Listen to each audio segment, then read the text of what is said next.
Full disclosure, news and commentary for 2025. This is number 7, as we are in the 7th month.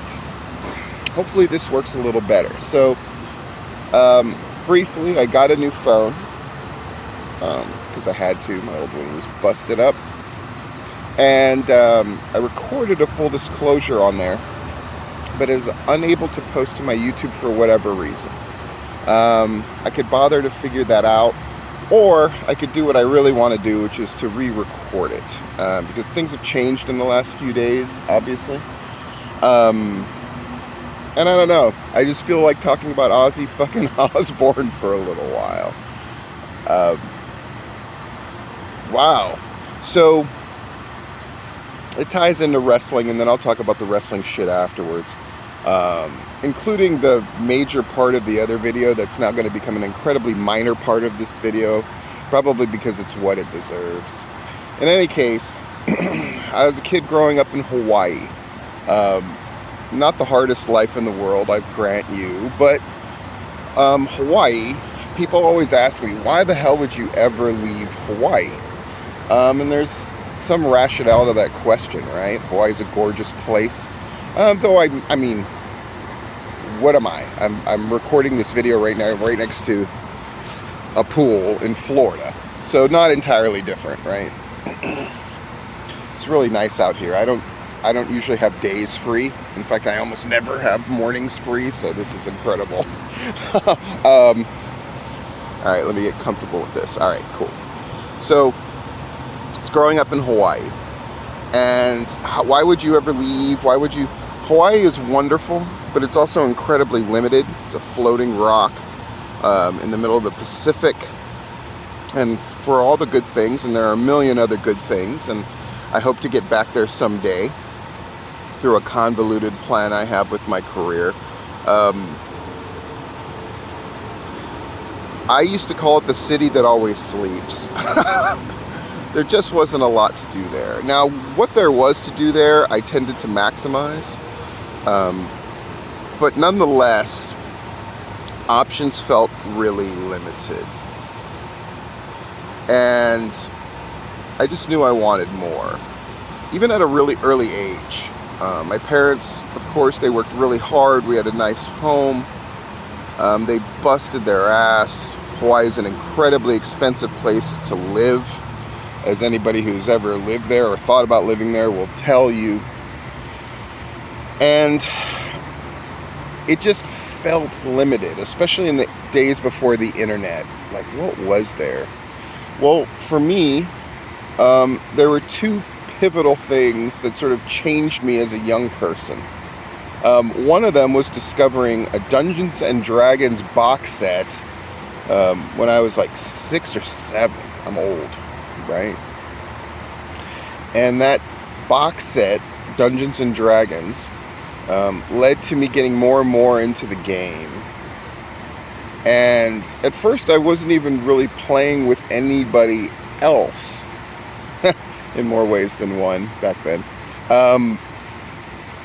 I was just, dreaming of things and making modules on my own and running scenarios in the game. I remember playing Keep on the Borderlands time and time again alone and making up parties of people. And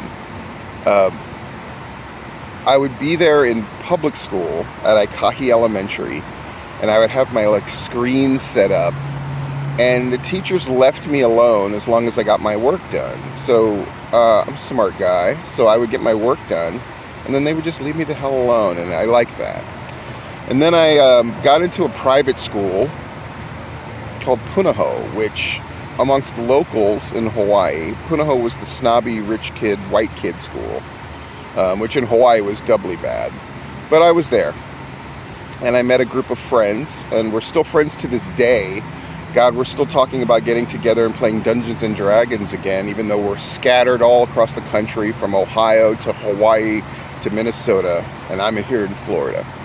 In any case, Dungeons and Dragons was a big deal in that it kind of expanded my mind, opened me up. I was usually the guy running the game, the dungeon master, so I learned to tell stories, and I learned to do all of this stuff that led to being in wrestling and being a booker and all this kind of great shit. The other pivotal thing was fucking Black Sabbath. What I listened to, first I listened to what my parents listened to, like crooner era stuff, right? Frank Sinatra and things like that. And then for some reason I got it in my head that I was like this music aficionado. So then I only listened to like big time classic jazz stuff, like John Coltrane stuff. And I was fashioning myself into this very narrow music snob, which is ridiculous when you look at what I listen to now, which is everything and anything. And other people say, oh, I listen to anything, but they don't mean it. I mean it. I mean it, right? But I can't even tell you how it happened. All I know is I got a Black Sabbath cassette in my hand one day. And I put that bitch in. And it was a small stack. So what I suspect is I just picked them up at a garage sale. We sold our soul for rock and roll and Paranoid. And I just listened to that stuff again and again and again. And there used to be this religious program in Hawaii where this guy, a haole no less, some white guy, telling a bunch of local Hawaii people how to avoid Satan. And how did you avoid Satan? Well, one week, it seemed like destiny. He was talking about how Dungeons and Dragons was satanic. And he was making up all this stuff about Dungeons and Dragons, which me and my friends, at the time found hilarious, right? Like, oh, this guy says there's this chart that you can roll on where you could lose your virginity. And believe me, we combed through every book we had looking for that virgin chart thing. It did not exist. And I should have known because I had all those books memorized and still do. I can still tell you what the treasure type is of a rust monster. And, the Q treasure type means 1 to 4 gems, 50% chance. Holy shit. Fucking nerd shit. But Black Sabbath was the next week. You're going to be a Satanist if you listen to Black Sabbath. And it had the opposite effect on me. I heard that and I went, could I be cool or edgy? Because you got to understand, Dungeons and Dragons back then, it's not like it is now. My kids are both in Dungeons and Dragons clubs in their school, and it was considered prestigious.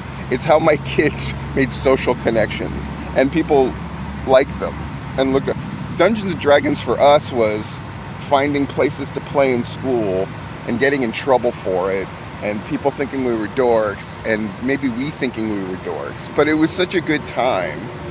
It was the social interaction. But Black Sabbath, Ozzy Osbourne, that was the gateway into maybe this narrow way I'm defining myself isn't correct. Maybe I need to expand myself. Maybe I need to listen to different kind of musics. And through Black Sabbath, I listened to other kinds of heavy metal and rock music and all that stuff. It was really working at the music store, Hungrier Records, my bullshit part-time job that paid $3.85 an hour, raised to $4.15 an hour. Thank you very much. Eventually, after I worked there for a couple years. What the fuck? But that's not how I made the real money. The real money was bouncing at a strip club, but that's another story. But Hungrier Records really expanded because, they hired me kind of as a favor, I think, to my mom, because she was an antique dealer, and so she dealt with a lot of the guys who found records at estate sales and da-da-da-da-da, and that was the cool. In any case, I got the job, and then I was really narrow musically, which they didn't mind at first, because they were like, oh, good, he can answer questions when jazz people come in. But you had to hang around that music store all day, and you would play the demo CDs that you would have and that kind of thing, and I don't know, I learned to love all music. I remember discovering the Spice Girls in the sense that we got that demo way before a single was released, and I put it in, and I just, Wannabe is the first song on that album, and I just remember going like, this is catchy as fuck, and telling the manager like, you need to bring this shit in, it's gonna be huge. And then I'm thinking to myself, this is crazy. I'm a guy who would have debates with people about, John Coltrane versus whoever, And now here I am going like, oh yeah, Spice Girls are great. Um, but at the core of me being open musically was, again, Black Sabbath. I've been to a lot of concerts. A lot. Maybe more than anybody I know. Because Hungrier sold records, or sold tickets to concerts. So we got into all those shows for free. And then we made deals with the people who sold tickets. There was a Tower Records across the street to our little store. So we made deals with everybody. Get them in on our comp list, they get us in on their comp list. So I saw everybody. And I was determined. I saw everybody that rolled through. I saw Nirvana in a bar, right? Crazy. I saw everybody. I saw Michael Jackson, Janet Jackson, just everybody I could. But I never got to see Black Sabbath until 1999. That reunion tour. And I was in Hattiesburg, Mississippi, which is where I moved after Hawaii. And my friend Christina Hunter, who was so hot, still is, getting her PhD. She was also kind of a groupie as well. So she was sort of a dream. She's brilliant. She's gorgeous. I remember going to Slayer with her. At one time, she dated Jimbo Dayglow of the Dayglow Abortions, for God's sakes. And so she was like, I really want to go fucking Black Sabbath reunion tour. And I said, I'm there, let's go. And so we drove from Hattiesburg, Mississippi to Houston, Texas. And Pantera opened. And I remember, like I said, the reason I pointed out the fact that I'd seen so many concerts, so many different kind of concerts. You know, I remember seeing Marilyn Manson in Hawaii. And he cut himself so deep on stage that the concert had to end after 20 minutes. And then a week later seeing Hall & Oates in the same venue.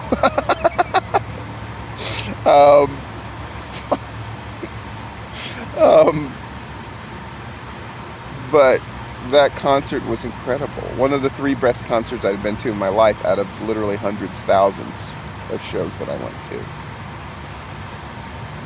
I remember Pantera saying, like, we don't open for people anymore, but when these guys fucking asked, we said yes. And I remember thinking, like, that was part of the power of Black Sabbath, too. And last night I watched this terrible movie, The Stoned Age, after I showed V for Vendetta for my kid, because I keep my kids right. And, you know, Black Sabbath's a part of that, too, right? I think about all the things that might influence things along the way. All the little things, and Dungeons and Dragons makes you think like that as well. Like, you make a decision, you go left or right on this road, and it leads to a different kind of fork and pairing, and you know, that's a lot of what your life is. It's a series of decisions, right? And all the things that influence those decisions, there's no telling, but there's no doubt that that combination of Dungeons and Dragons and then Black Sabbath, it was huge. It was monumental.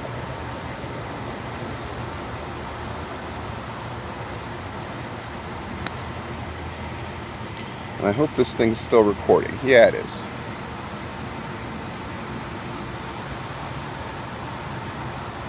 When I was the Lethal Litigator, my entrance music to The Ring, and it's one of those things that I really liked about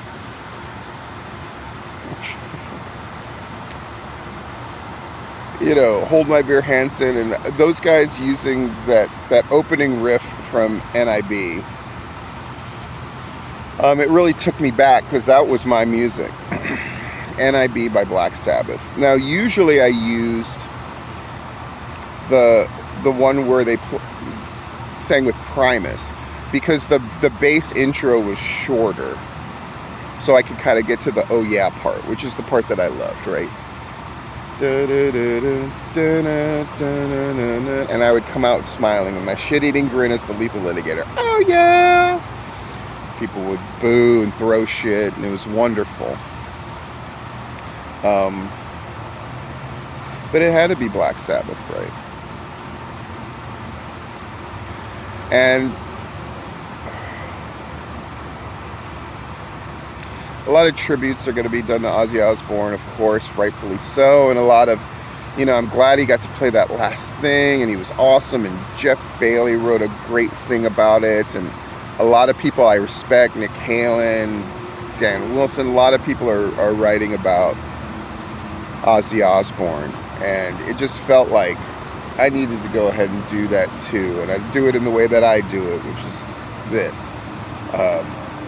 And I always think about that dude with his Jufro and his old mustache saying how, you're going to go down this terrible satanic path if you listen to Black Sabbath and play Dungeons and Dragons. And I thought to myself, like, that was the age, the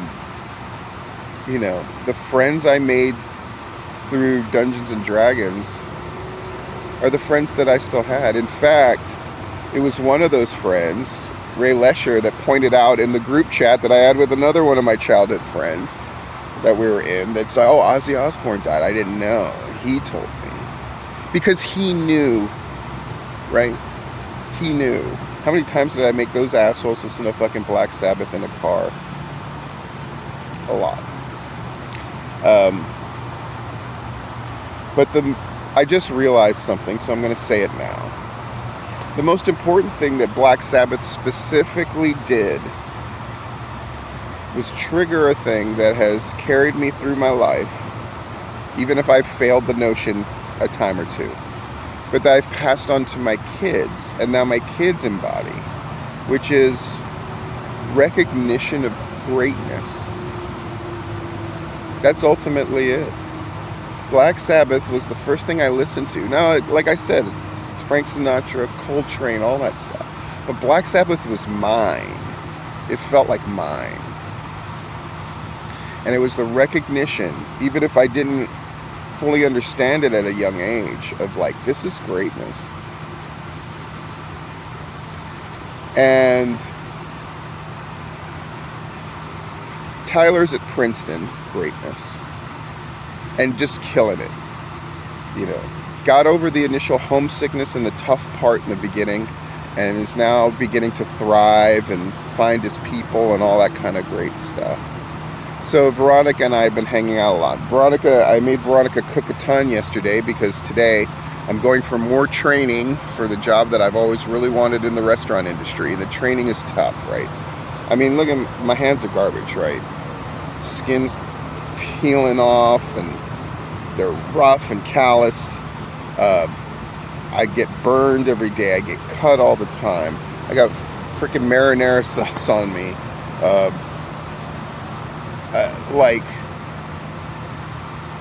But at the end of the day,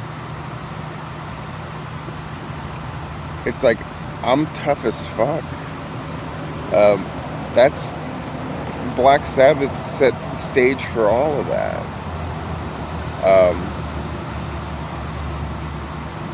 I would say, the recognition of that greatness and wanting to embody it and being able to further recognize greatness thereafter. But it started with Black Sabbath sort of shaking that tree.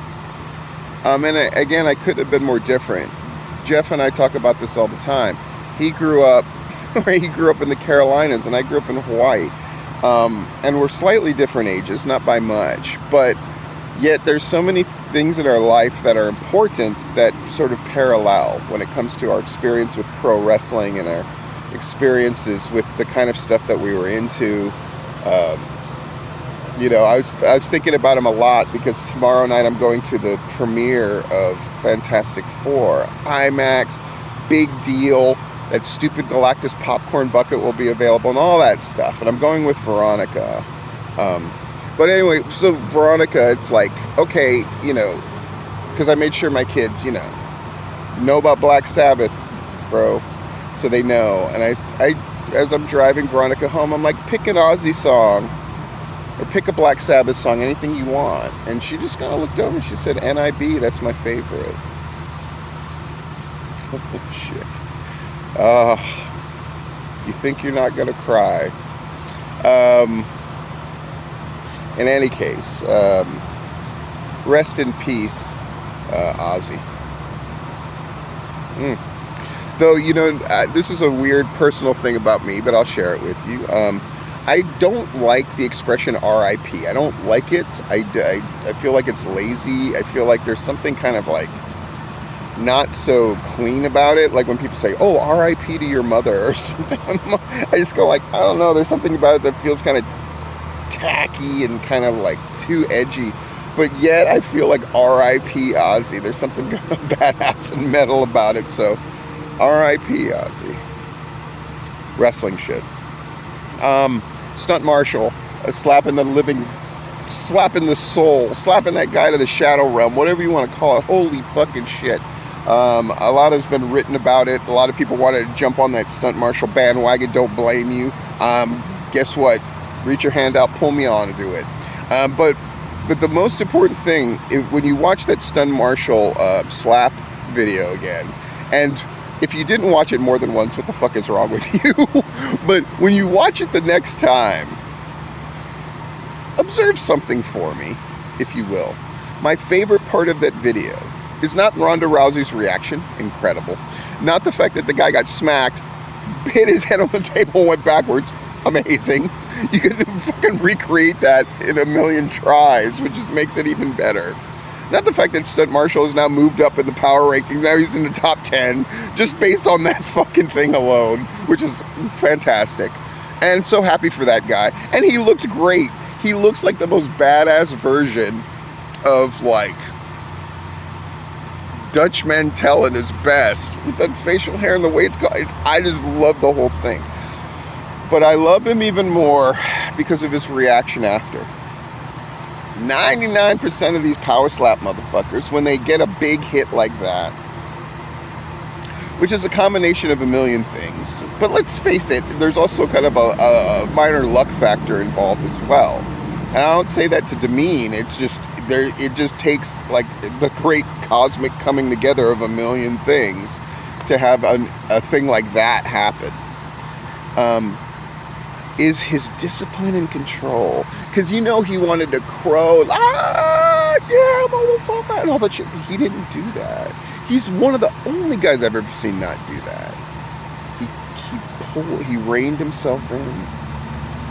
As if to say, one, either act like you've been here before, or two, my work's not done yet. I'm not going to let this be the culmination and the peak of my career doing this shit. I respect that even more. That reaction was as big to me as the slap itself and the Ronda Rousey reaction and all the rest of it. Stunt Marshall, you're on your way, bro.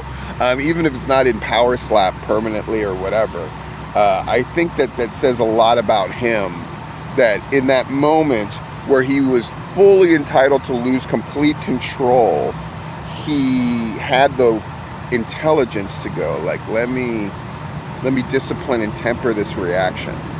Whether it was in an attempt to be respectful to his fallen opponent or just not wanting to do what everybody else did, which Stunt Marshall seems like that kind of guy. I'm not going to do what everybody else does. I think it's smart. Gunnar Miller's the best heel right now. He's being booked appropriately. I'm liking the booking of Southern Honor for the first time in eons, honestly. And finding ways to let Gunnar Miller lose in like these tag team things, but yet keep his heat and even ramp it up even more. It finally shows the effects of truly elevated booking. It's really good. I just wanted to point that out. And Gunnar Miller, like putting that camera on himself for that one spear he did a while ago. I just love the amount of creative output, and it's just very effective. I did this whole thing about Josh Fields and his wife and how weird they are. On the other video, I've just decided not to recreate that. So in the time when I made that video and now, we had the last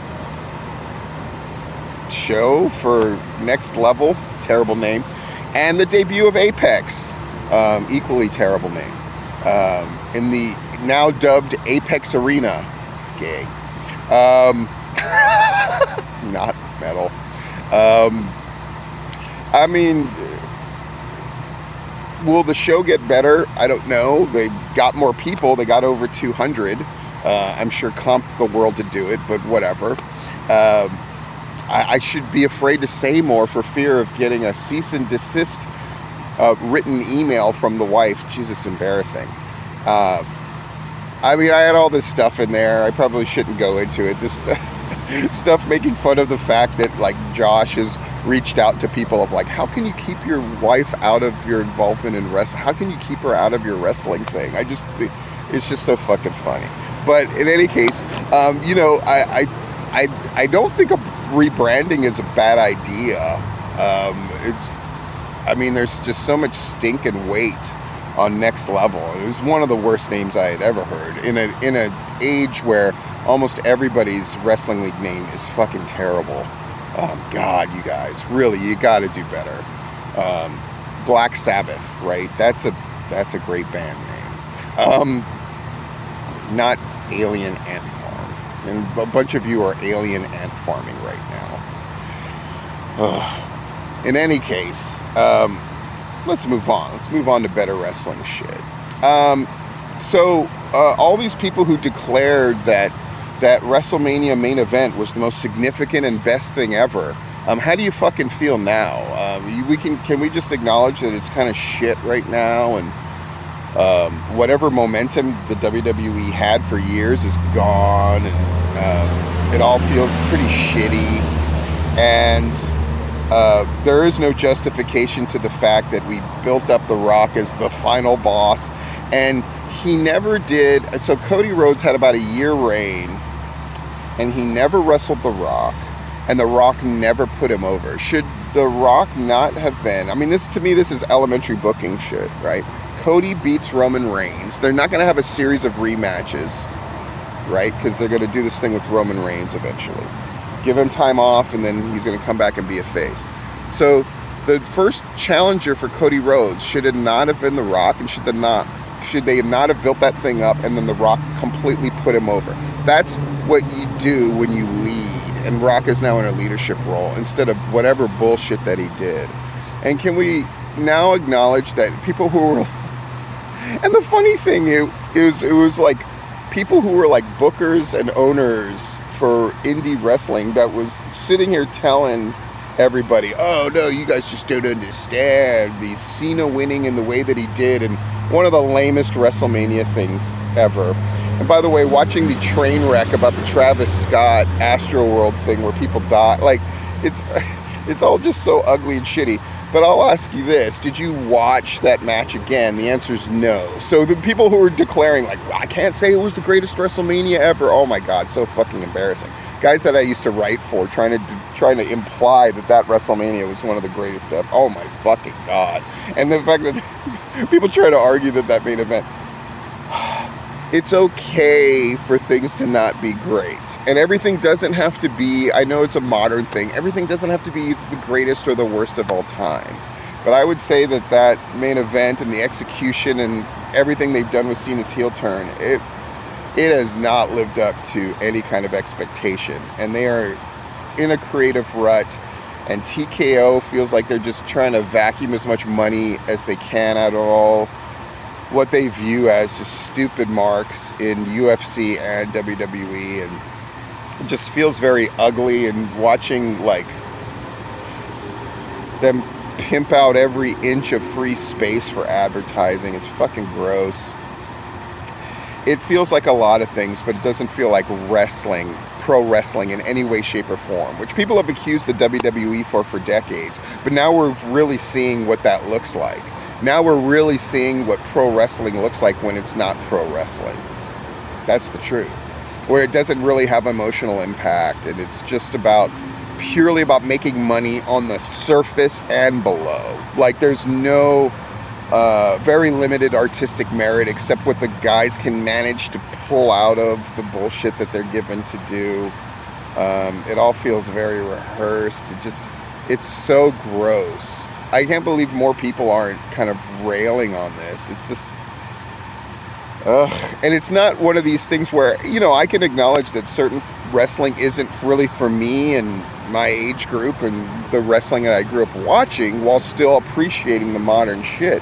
But if you had told me a year ago we're going to get to the point where AEW is going to be back doing more interesting things than the WWE, I wouldn't have believed that in a million years, but here we are.